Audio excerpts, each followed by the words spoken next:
Hey, salut tout le monde, j'espère que vous allez bien, j'espère que vous êtes en forme. Aujourd'hui, je voulais vous présenter des trottinettes électriques. Alors justement pour cet hiver, pour pouvoir vous déplacer, etc. Pour entre votre travail et justement chez vous, etc. Ou même pour partir faire quelques courses ou des balades.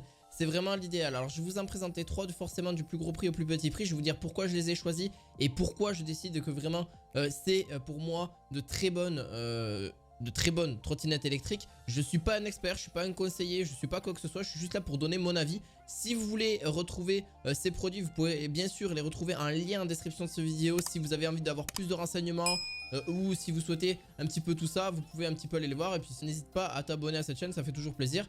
Et merci aussi de mettre un petit pouce bleu, ça fait toujours plaisir. Et puis en plus de ça, ça monte un petit peu le référencement de la chaîne. Donc pour le premier produit, c'est une trottinette, alors qui n'a toujours vraiment, je pense, un très bon design et une très bonne autonomie. Et bien sûr, bon ben, est-ce qu'elles vous sont pris? Ça, on va le juger un petit peu dans cette vidéo. Donc vous avez une trottinette. Alors au niveau design, elle est vraiment superbe. J'ai pas forcément de vidéo plus que ça. C'est la marque Kugo Kirin G3 Electric Scooter. Vous avez une puissance de batterie de 18 ampères. 18 ampères, c'est vraiment très honnête, c'est très cool aussi. Bien sûr, toutes ces trottinettes là sont à utiliser à 25 km/h. À part sur voie privée, vous pouvez bien sûr aller au-delà. Mais vraiment sur voie publique, c'est 25 km/h. Je tenais juste à le rappeler à ce niveau là. Donc vous avez une grande batterie de 18 ampères qui va vous offrir à peu près 50 km d'autonomie. Ils disent 60, mais moi j'enlève à peu près 10 à 15 km d'autonomie. Tout simplement pourquoi c'est généralement pas forcément le cas, parce que moi j'ai 20 kg et j'ai 20 ampères et je fais à peu près 60-70 km sur un vélo électrique. Alors je vous dis, une trottinette c'est certes plus ou moins lourd, ça dépend du poids parce que ça dépend de certaines trottinettes. Celle-ci reste relativement légère par son poids. Vous avez la possibilité donc à l'arrière d'avoir un garde-boue, donc c'est pas une possibilité, c'est sûr, vous l'avez à l'arrière. Vous avez alors le côté un petit peu, je trouve un petit peu embêtant sur cette trottinette, donc c'est le côté, les lumières donc à l'avant et à l'arrière qui sont pas, franchement, qui sont pas si top que ça, c'est mon avis, hein, donc au niveau là-dessus. Vous avez un très beau tableau de bord, hein, franchement, donc vous avez la batterie, le voltage de la batterie. Vous avez donc la vous avez la température, une température extérieure. Et justement, voilà, combien de distance vous avez fait en kilomètres, etc. Et bien sûr, vous avez la batterie, donc combien, voilà, il vous reste de batterie, c'est totalement possible aussi de voir ceci. Vous avez les différentes puissances que vous pouvez mettre à l'heure actuelle. Vous avez un petit bouton poussoir à droite. Bien sûr, alors ça c'est des freins bien sûr à disque, c'est pas des freins hydrauliques ou quoi que ce soit, c'est des freins à disque totalement basiques. Mais ça reste totalement vraiment simple et efficace. À 25 km/h, je peux vous jurer que vous allez risquer d'avoir 50-60 km d'autonomie. C'est très utile de pourquoi avoir beaucoup plus d'autonomie que pas du tout. Moi, je préfère vraiment avoir une trottinette qui soit certes un peu plus chère et avoir de l'autonomie, justement à ce niveau-là, parce que c'est ce que justement je souhaitais de mettre dans le titre, avec vraiment plus de 45 km d'autonomie, voire 45 km d'autonomie minimum. Pourquoi? Parce qu'au moins vous n'avez pas à la recharger tout le temps. Si vous n'avez pas tout le temps en train de vous dire ah mais ouais mais c'est un petit peu baissé, au bout de 2, 3, 4, 5 ans que vous avez la trottinette, et bien elle reste quand même dans son autonomie à peu près la plus optimale. Donc je vous dis, une trottinette c'est fait pour durer dans le temps, mais surtout il faut voir au niveau de ses matériaux, c'est vraiment le plus logique aussi à prendre en compte. Donc ça c'est un plus, donc ça aussi vous avez des freins justement à disque et des freins à roues aussi, donc à ce niveau là. Donc c'est des freins, enfin c'est des roues de 10 pouces conçues pour empêcher justement le scooter de glisser ou offre une ensuite stable et réduit justement les vibrations pour celle-ci. Donc bien sûr c'est des chambres à air hein, au niveau ça c'est vraiment un plus aussi, ça vous permet que ce soit beaucoup plus confortable. Et au niveau des pneus, on est quand même sur quelque chose de très bien aussi, c'est quand même, ça va tenir beaucoup plus dans le temps.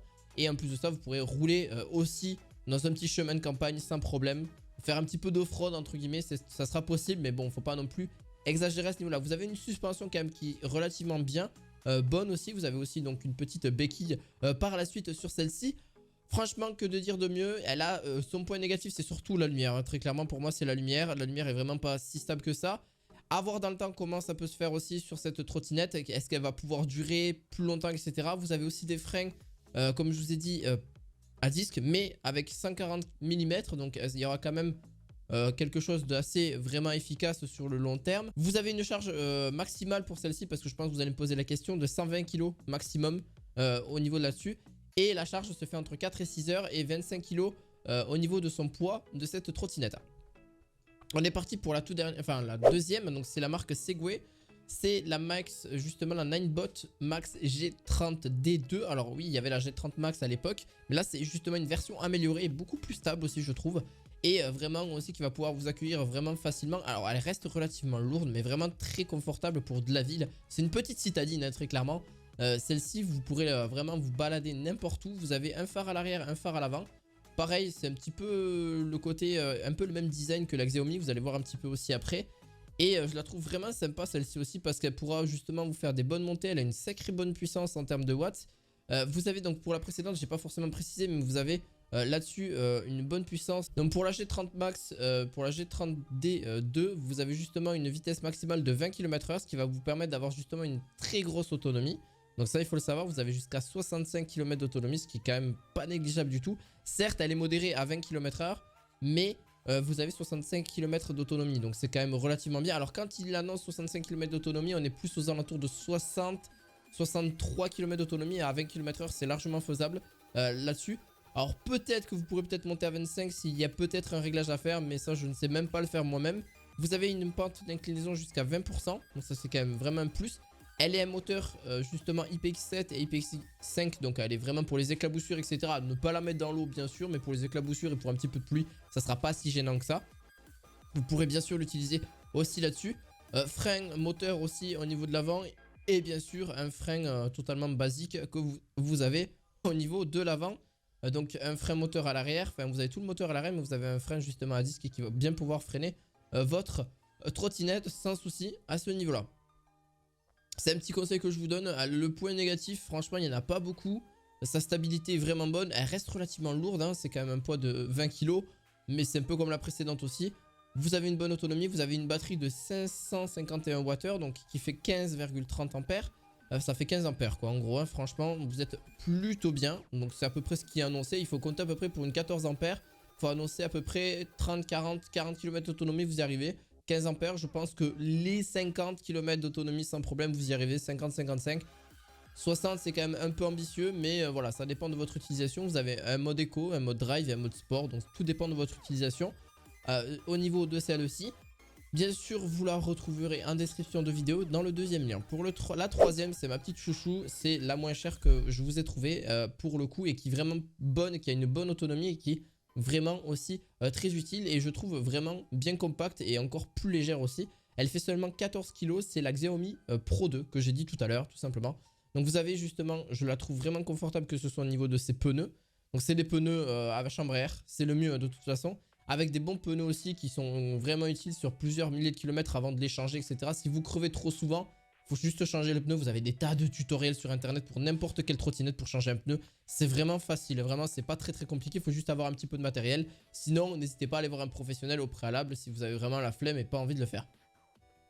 Vous avez donc la possibilité donc d'avoir un... Ça a été amélioré par rapport à la Pro 1. Vous avez justement un feu arrière beaucoup plus large et on voit davantage par la suite. Vous avez donc les bandes réfléchissantes, vous avez de quoi la plier. Alors le pliage est même mieux que la Pro 1. La Pro 1 avait pas mal de problèmes au niveau du pliage qui était complètement nul. Vraiment, je vous le dis officiellement. Au bout d'un certain nombre de kilomètres, il fallait changer une goupille, il fallait changer vraiment pas du tout bon. Hein. Franchement, au niveau du dépliage et du repliage, c'est pas à cause du dépliage tout le temps. C'est même à force des vibrations que vous prenez qui est pas forcément très bonne. Au niveau de la lumière, ça reste quelque chose de très correct, à l'avant ou à l'arrière. On vous voit, on voit l'avant, donc ça va franchement.